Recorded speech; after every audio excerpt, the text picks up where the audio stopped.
Education is one of the fundamental rights of every child as enshrined in Section 18 of the Nigerian Constitution and Section 15 of the Child Rights Act 2003. The provisions enjoin the government to direct its policy towards ensuring that there are equal and adequate educational opportunities at all levels. However, access to quality education in public schools leaves a lot to be desired, leading to high enrollment of children into private-owned schools in Nigeria.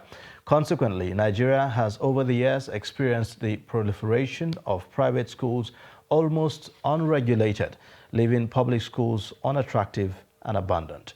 But these private schools are now going out of the reach of middle and low-income earners with the rising inflation in the country.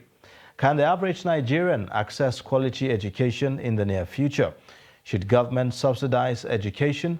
This will be the focus of our program today. I am Ayuba Ilya. Thank you so much for joining.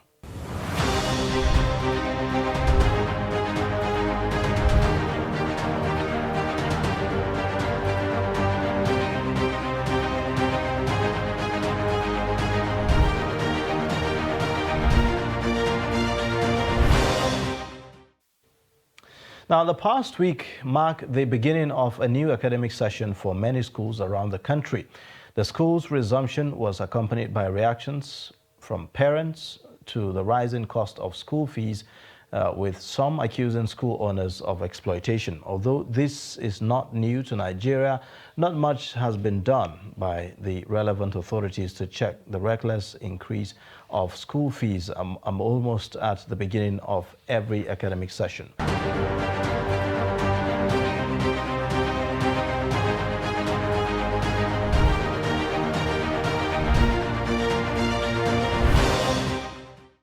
Adamawa State Government through the Ministry of Education has set Monday, September 19 as the commencement of academic activities for the first time of the 2022-2023 session.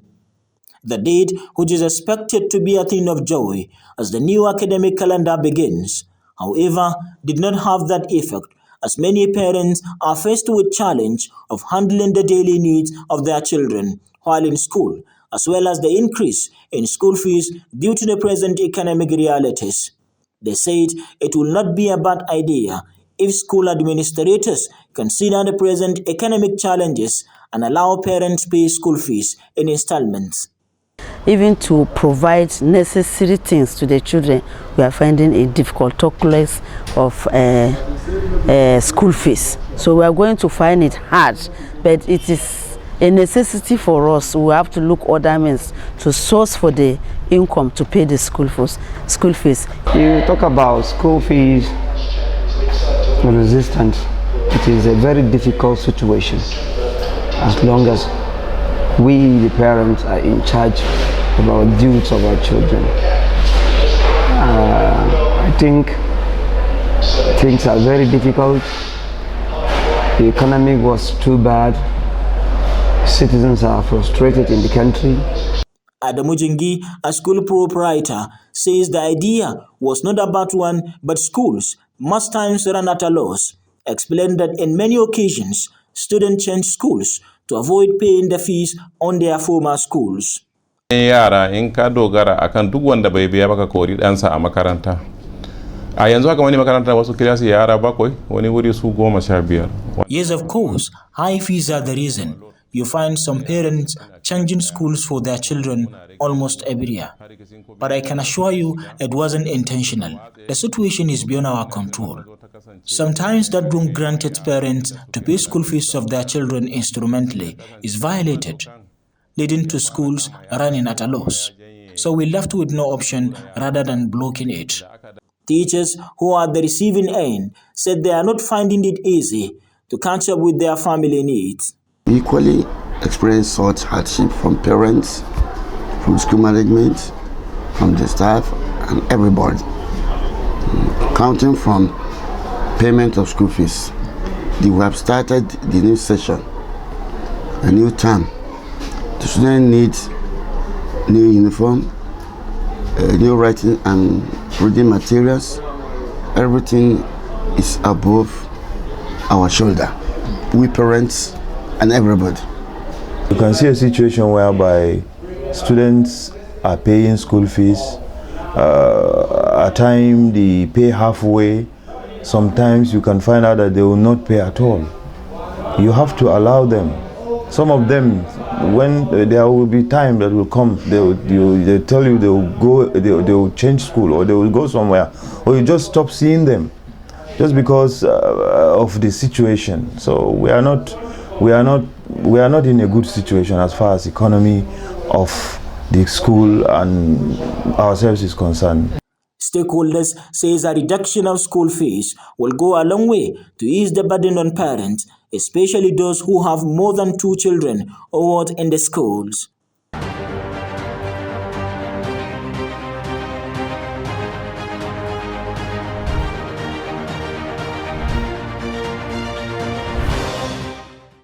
September always ushers in a new academic session. With it come new financial challenges as pupils who move to upper classes need new set of books and other accessories. With the present increase in prices of goods and services, the education sector is not spared, as parents confirmed. But in Benue State, as I'm talking now, it's merely a civil servant state, and workers have not been paid.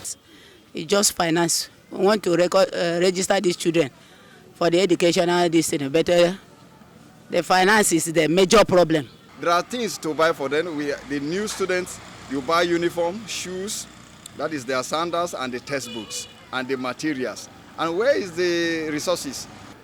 You have to wake up in the morning to prepare the breakfast and the lunch, and you have to drop the kids in school before you go to your own work. So, but as a parent, what do? We must do. For teachers and school administrators, they expect delayed resumption as well as inconsistent fee payment due to the hard economic realities in the state. It has not been easy, and some of them still have the belief that school, when they resume, things don't start on time, which is not correct, and for that they have not really been able to allow their words to come, and some of them are not prepared, even though they have still long at home, at least for a whole month, yet they are still not prepared financially to send their children to school. So it has been seriously challenging on their part. Hard times have actually affected the resumption of students in school, because this is first term. The children have enjoyed a long holiday and would be willing to come back, but because of the economic crunch. For students, they are happy to return to school after the long holiday. School is everything. Like, I'm tired of staying at home. I want to come to school and learn because there are lots of things to learn in a new class like this. There are lots of things to learn. So the happiness of being in a new class altogether makes me want to be in school. I'm happy to resume because the learning can continue, and I'm happy with the development of the school and the teachings the school have been providing for us. With most households depending on private schools for education due to lack of investment in public schools by the government, the education of young Nigerians is now more challenging, as private operators who are striving to stay in business continue to increase fees. This is in addition to the insecurity in some places that has worsened the situation, with a disturbing number of kids leaving school due to terrorist attacks.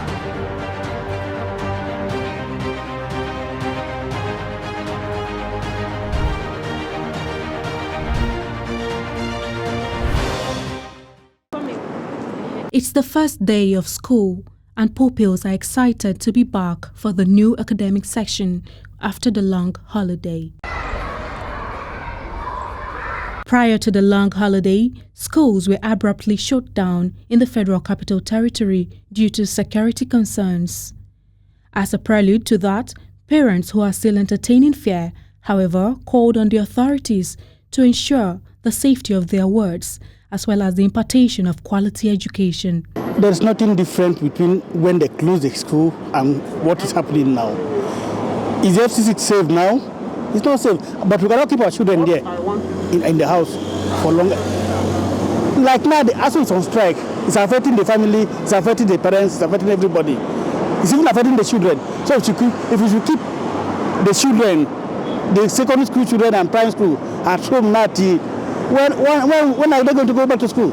The children find it difficult the last time to take their exams and all the rest. The exam that need to carry on for 1 week, they wrote it within 2 days interval. We are still praying, looking forward for our government to improve for the security for the children. Acknowledging the harsh economic realities, these parents say they struggle to pay tuition fees and other learning materials, and appealed for a flexible payment plan that would be comfortable for both parties. Every payment is from the parents. When we, as I am now, I went for verification and I was given the list for new intake. It's not easy for me as a parent. It's not easy at all because as I am now, I have like 4 kids. It's not easy for me. To me, I would say the federal government should help the parents. At least they should not increase the payment from the school. Let the payment, let it be stable or a little bit lesser. We do the one we can do. Privates are better, but it's more expensive that most parents cannot afford. So, but some parents doesn't mind to give their children the best. They can wear anything to make sure that their children go to private school.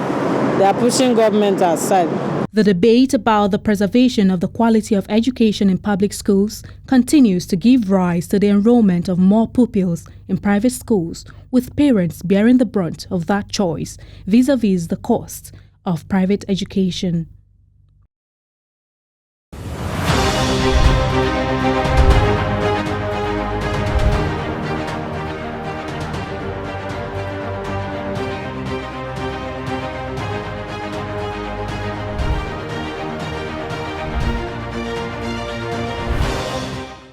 With me in the studio to talk about this is Abdullahi Haruna, a public affairs commentator.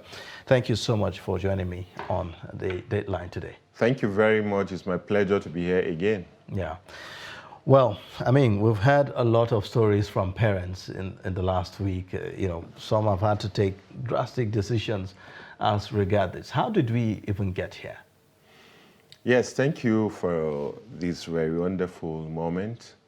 How did we get there? It's actually a question that sounds rhetorical because we've been where we are. Nothing really has changed. It's been a regurgitation of realities.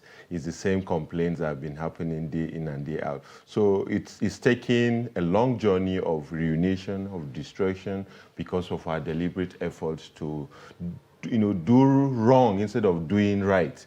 And unfortunately or sadly, here we are greeted with that bitter reality. In your intro, you talked about how exploitation by private school owners had actually taken the front burner as far as education it's concerned, if you permit that word. We are where we are because of our deliberate inactions over the years. Government has failed almost, in planning, what the ideal kind of education, how it should be, leaving it so much for private owners, to take the lead as far as education is concerned. Let me tell you something. Public schools are actually in comatose. If care is not taken, they do not exist, in the right sense of it. You and I, with much pride, were products of public schools. Today, that can't be said anymore because of what? The ruination, the drought in public school. There's a total abandonment of public school. We've created a situation where, Shylock private owners have actually taken the lead in deciding what should be as far as education is concerned. But, the thing is that there must be a reason for why some of these schools do what they do. I mean, there's a lot of bills to pay, right? If you look at it, you could say, well, it's justifiable. Looking at the rising inflation, they have to pay workers, they have to, maintenance of the school infrastructure and the rest of them. When we quickly begin to hide under economic indices to define how life should be lived, I think we'll continue to have problems.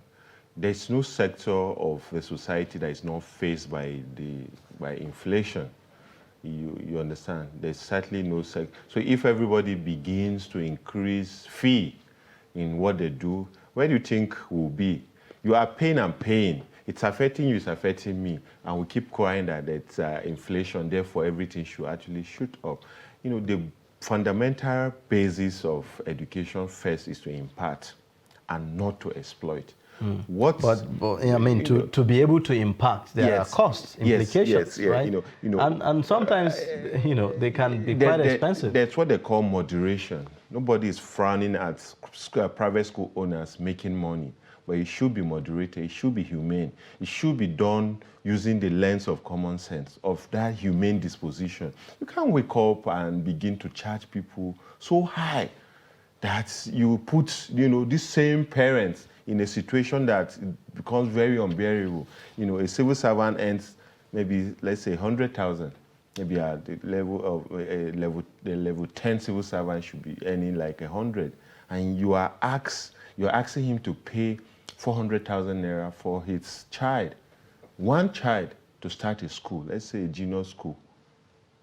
Where will he get this money from? He has medicals to settle, he has rent to settle, he has to eat, and other exigencies. So what we're saying is that there's nothing wrong in school owners making money, but it should be moderated. And again, you won't blame them entirely. When you have absence of sincere and regulated authority, this is what will happen. Everybody become the regulator, everybody become the decider. Otherwise, why would private schools be even charging the exorbitant fee that they charge? Let me shock you.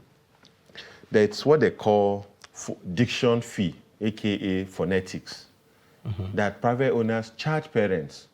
And that's what they call English language. So why should a parent pay something, pay for diction on how to make, the right pronunciation in their own sense? Maybe they want the children to sound like British or Americans. So your parents have to pay.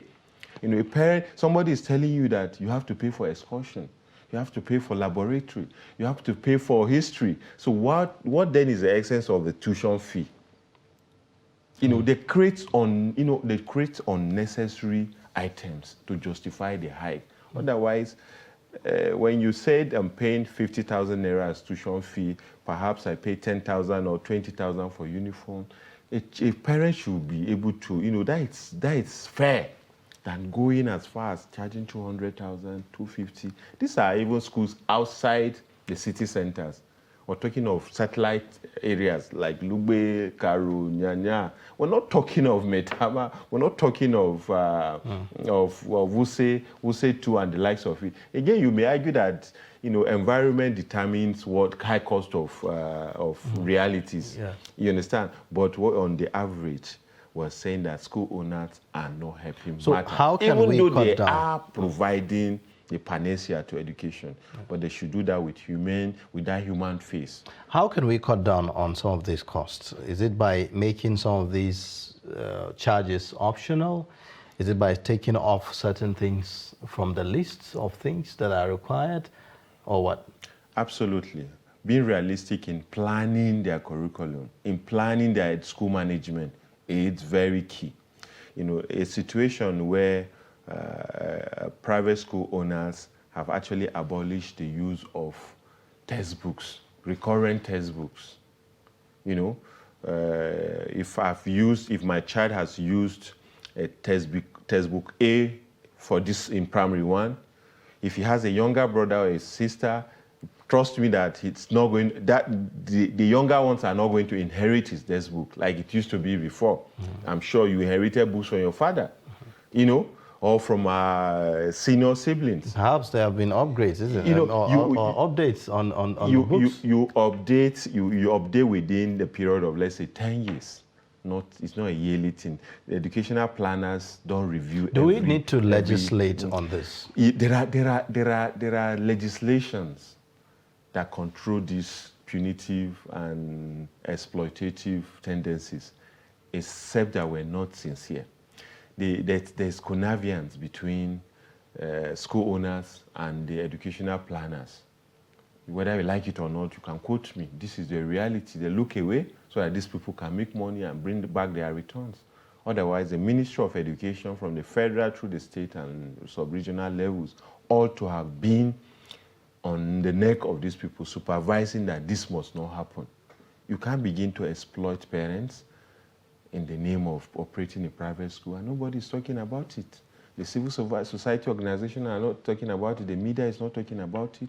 You know, stakeholders in the education sector are not talking about it. Some people are there, you know, making money. Education, like you said in your intro, it's a right. It's a fundamental right. Yes, some of these things are happening because of the high demand for quality education. How can we take the pressure of private schools? I mean, now talking about our own public schools, right? This is where government needs to wake up. There are resources to ensure that the public schools happens. You know, while we're growing up, we got our education from public schools. We're sitting on bare floors, you know, and we made whatever it is we are today, it's attributable to what we're taught in these public schools. Then in the early 90s or mid-90s, everything changed. The quest for parents to identify with this flamboyant and ostentatious lifestyle of having been identified that, okay, my child is in a private school and not in a government school, actually started this whole problem. So it's not really about quality education? It has nothing to do with quality education. Let me tell you, government employ those with fundamental knowledge of education. People from the colleges of education are the one employed to fill government schools, not people from private. You know, the private people hardly employ people from, you know, from colleges of education. So if we're talking of real psychologists of education, real teachers of education, they come from. So why has the public schools? I mean, why has the public schools remain unattractive? It tells you of our false consciousness as a people, as Nigerians. You know, we like identifying with that, you know, fake lifestyle that we create a level for ourselves. You know, otherwise, why would somebody want to abandon a public school and takes his child to a school where the teacher is paid 15,000 naira, perhaps the teacher is not even a graduate of a college of education, of a university of education, but somebody who is in their need of job and needed to, you know, make ends meet. So he's forced to teach these students. And teaching is beyond learning how to read and write. Again, that also goes to another issue that there have been a lot of complaints about, you know, the welfare of teachers in private schools and all that, even despite all the high charges. Beautiful. You know, parents are not interested in what actually comes from their investment. Let me tell you, while we were in school, there are positions set aside for the best performing student, from 1 to 100, if you like it. But in private schools, every child it's a winner. You know, it tells you that the schools are not really interested in the children. They are interested in the ego of their parents. That is why I'm sure you have your child in a private school. You've never seen him with a poor performance. Are you saying your child is the only star child in that school? Take a stroll around homes of fellow parents. It's the same thing. They all have the same, you know, ratings. If care is not taken, it tells you that these people are really not interested in their education. They're interested in getting money from you. And you, as a parent, a proud parent, my child is in so-so school, so-so private school. You don't give a damn. Your child is making distinction. He's speaking like a white man. So that is okay. But education is beyond speaking phonetics. You know, the psychology, you know, the discipline that comes with it. Children in private schools now are pampered. You dare not touch a child. You dare not reprimand a child. Even though corporal punishment has been abolished. But that is not happening anymore. The assessment that comes is always excellent, because when you give bad assessment, trust me that parent will not return that child back to your school. It means he's not doing well.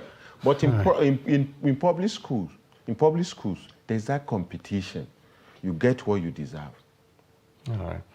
All right, well, unfortunately, because of time, we have to end the discussion. Thank you so much for joining us on Dateline. This moment, we appreciate your perspectives on this. Thank you very much, Ayuba. It's my pleasure. My guest is Abdullahi Haruna. He is a public affairs commentator, giving us his perspectives on the recent, I would say, hike on school fees. With that, we've come to the end of the program. You can watch more via all our social media platforms and also watch us live on YouTube. I am Ayuba Ile. Thank you for watching. Bye for now.